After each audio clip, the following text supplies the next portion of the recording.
The Willow Creek Murder. The discovery. July 14, 1997, dawn breaks over the endless farmlands of Willow Creek, Texas. The air is heavy with the sound of cicadas, the low hum of tractors starting their engines, and the quiet rhythm of a town that had never known real violence. But this morning was different. Farmer Clyde Henderson drove his tractor across a sun-scorched field when he noticed something near the tree line. At first, he thought it was discarded clothing, maybe trash blown in by the wind. But as he drew closer, his stomach tightened. It wasn't clothing. Lying face down in the dirt was the lifeless body of Sarah Milton, a 24-year-old waitress from town. Her pale hands were stretched forward, dust clinging to her skin. Nearby, her bicycle was found, its front wheel bent as though it had been struck or forced from the road. Sarah had been missing for 2 nights, and now, in the silence of that wide, empty field, her story had come to a brutal end. But the question was only beginning.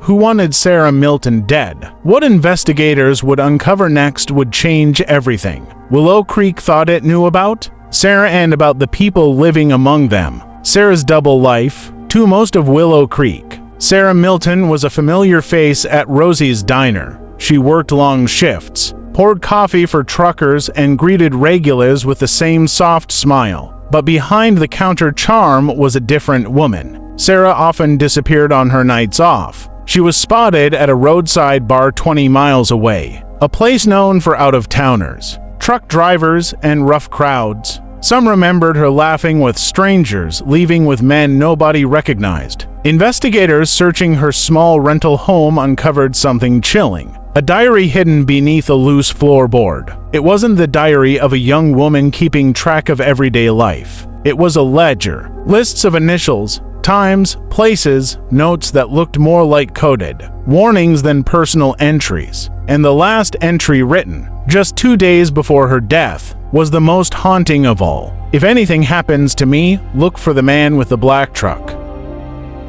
The simple waitress everyone thought they knew suddenly wasn't so simple. And as investigators followed the trail of the mysterious black truck, they found that Sarah wasn't the only one keeping secrets. The black truck. The night Sarah disappeared, multiple witnesses reported seeing a dark pickup truck along the gravel roads leading to her house. One driver even told police the truck seemed to be tailing Sarah's bicycle from a distance. At the crime scene, investigators found tire tracks pressed into the dirt near her body. Oversized wheels, a custom tread, not something common in Willow Creek. But the lead didn't end there. 2 men in town owned dark pickups that matched the description. The first was Deputy Mark Falloner, married officer of the law.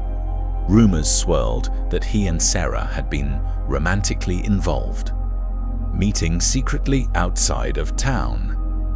Fallon denied it, but co-workers noted his nervous behavior during the investigation. The second was Ray Barnes, a ranch hand with a violent reputation. Ray was known to frequent the same roadside bar Sarah visited. A bartender even recalled seeing him arguing with her just weeks before she died. Both men had reasons to lie. Both owned trucks that could match the tracks, and both insisted they had airtight alibis. But as the town speculated about these men, another question began to surface. Was Sarah the one being hunted? Or had she been playing a dangerous game of her own? We's in town. Small towns hold big secrets, and in Willow Creek, whispers spread faster than wildfire. Some believed Sarah had been blackmailing someone powerful. The notes in her diary seemed less like private reflections and more like evidence recording meetings, times, and names.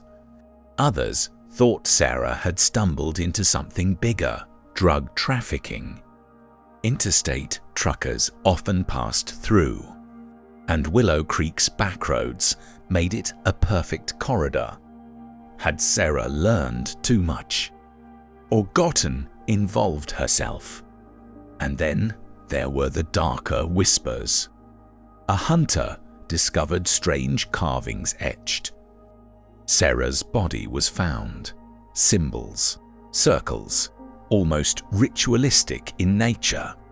Locals began muttering about secret gatherings in the woods, about things Sarah might have seen that she wasn't meant to see. The sheriff publicly dismissed the rumors as superstition. Privately, he wasn't so sure. And when investigators returned to Sarah's diary, the most damning piece of evidence suddenly wasn't there.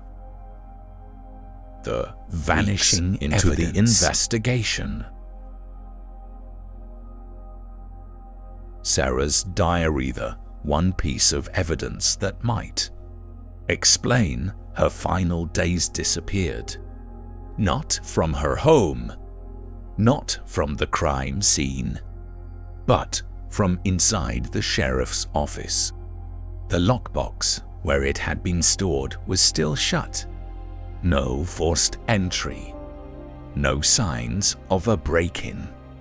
Just gone. To some, it was proof of corruption. Someone inside the investigation didn't want the truth exposed.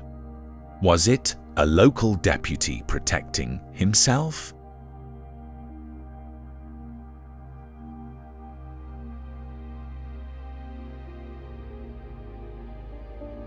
Was it a local deputy protecting himself? Or was the sheriff's office covering for someone more powerful? Without the diary, the investigation lost momentum. Leads went cold. Witnesses moved on. And Sarah Milton's murder slipped quietly into the growing list of unsolved rural crimes. But for Willow Creek, the wound never healed. And decades later, Sarah's final words still echo in the minds of those who remember. If anything happens to me, look for the man with the black truck. The cold case. It's been nearly 30 years since Sarah Milton's body was found in that lonely field. Today, her case file sits untouched, yellowing with age in a backroom cabinet of the sheriff's office. The photos, the maps, the half-finished reports, all gathering dust. But in Willow Creek, the memory lingers. Some swear they still see a black pickup truck prowling the backroads late at night. Others claim Sarah's ghost haunts the tree line where she was left. Her family still waits for justice. Her town still lives in fear. And her killer, whoever he is, still walks free. And maybe, just maybe, he's still driving the same truck. In Willow Creek, Texas. Some murders don't just stay unsolved, they stay live.